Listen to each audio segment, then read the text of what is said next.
Ma délelőtt a román és a magyar miniszterelnökök találkozóján vettem részt Bukarestben, ahol Orbán Viktor és Marcel Ciolacă a kétoldalú kapcsolatokról, a gazdasági együttműködésről, a schengeni csatlakozásról beszélt.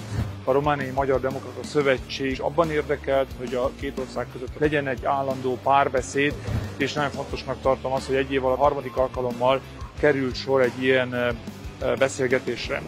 Délután Semjén Zsolt miniszterelnök helyettessel a június 9-i választások eredményeit elemeztük. Június 9-én 580 000 szavazattal az erdélyi magyar közösség azt üzente Brüsszelbe, hogy a hangját hallatni akarja, és az önkormányzatokban erős képviseletet biztosítottunk.